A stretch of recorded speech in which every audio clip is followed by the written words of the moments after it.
काल यौवन को भगवान श्री कृष्ण कैसे दिखाई पड़ते हैं, क्या पहनते हैं, कैसा स्वरूप है, कैसा रंग है, ये सब नारद जी ने बता दिया था।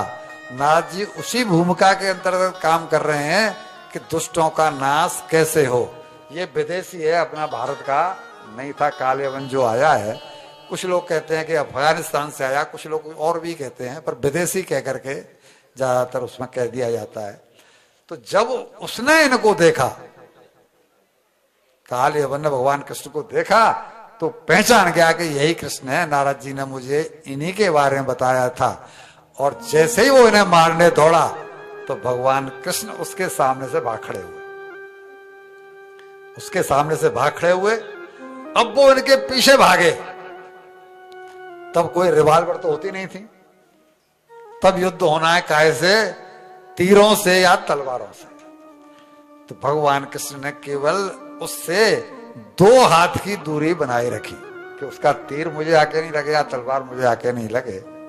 उसके हाथ में संजोग से उस समय तीर थे नहीं, केवल तलवार थी। और 2 हाथ की दूरी बनाए हुए भगवान श्री कृष्ण उसके आगे से भागे। और ये भागकर कहां पहुंचे हैं, किसी को पता है? शाबाश। वो गुफा कहां पर है? अच्छा, बहुत सुंदर। वो गुफा है लाला जी धौलपुर की। वो गुफा धौलपुर में थी, जहां पर के मुचकुंद महाराज सोए हुए थे। अब ये भी जान लीजिए कि मुचकुंद महाराज वहां पर क्यों सोए हुए थे। उसका कारण ये था कि एक बार जब दैत्यों में और देवताओं में युद्ध छिड़ा, तो इंद्र को इनकी गरज महसूस हुई, महाराज मुचकुंद की। जैसे कि इंद्र की सपोर्ट के लिए दशरथ जी भी युद्ध करने के लिए वहां पर गए थे। इंद्र की सपोर्ट में अर्जुन भी गए थे, उन्होंने भी वहां पर युद्ध किया है। उसी तरह ये महाराज मुचकुंद भी वहां पर गए थे। जब मुचकुंद वहां पर गए और युद्ध में देवताओं को विजय श्री मिल गई, तब इंद्र इनके सामने हाथ जोड़कर बोला कि राजन, आपके सहयोग से हम विजयी हुए, हमने दैत्यों को हरा दिया। तो उन्होंने बोला आपका काम हो गया, अब मुझे मेरे राज्य में वापस भेज दो। तब इंद्र हंसे और बोले राजन, पृथ्वी पर तो न जाने आपकी हजारों पीढ़ियां बीत गई, हमारा एक दिन देवताओं का हमारा 1 साल देवताओं का 1 दिन होता है। जो कई पीढ़ियां बीत गई राजन, अब तुम्हारे परिवार में कोई नहीं है। बोला कोई नहीं है? बोला हाँ, सब मर चुके हैं। कुछ और वरदान मांग लो, वो हम आपको दे देंगे। तब इन्होंने कहा कि जब परिवार में कोई है नहीं, तो अब मुझे किसी से मिलना नहीं, अब तो मुझे ये वरदान दे दो कि मैं प्रगाढ़ निद्रा में सो जाऊं, बहुत थक गया हूं, और जब कभी भी मेरा समय आए तो मुझे भगवान श्री कृष्ण का दर्शन हो जाए। तथास्तु कह दिया।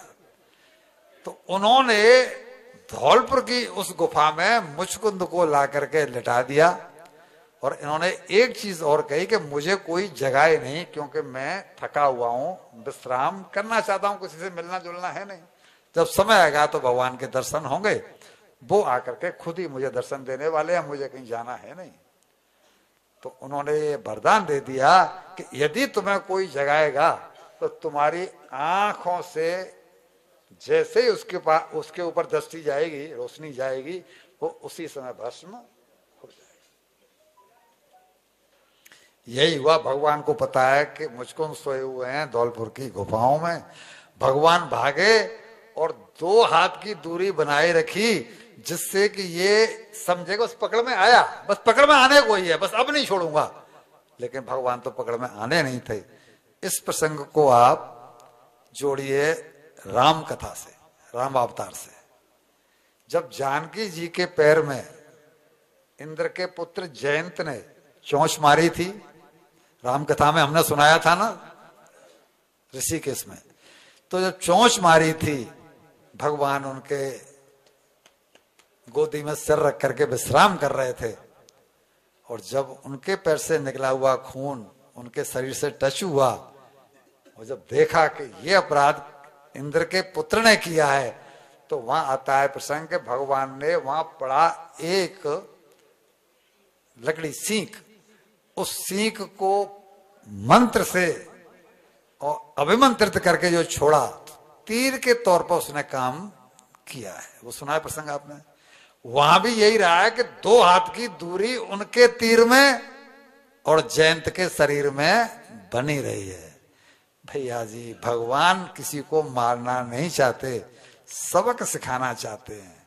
हमने कल वो दृष्टांत देकर के आपको सुनाया था कि जब कभी हम भगवान को भूल जाते हैं, भगवान से विमुख हो जाते हैं, तो उनको दुख भेजना पड़ता है, जिससे कि हमें उनकी स्मृति आ जाए।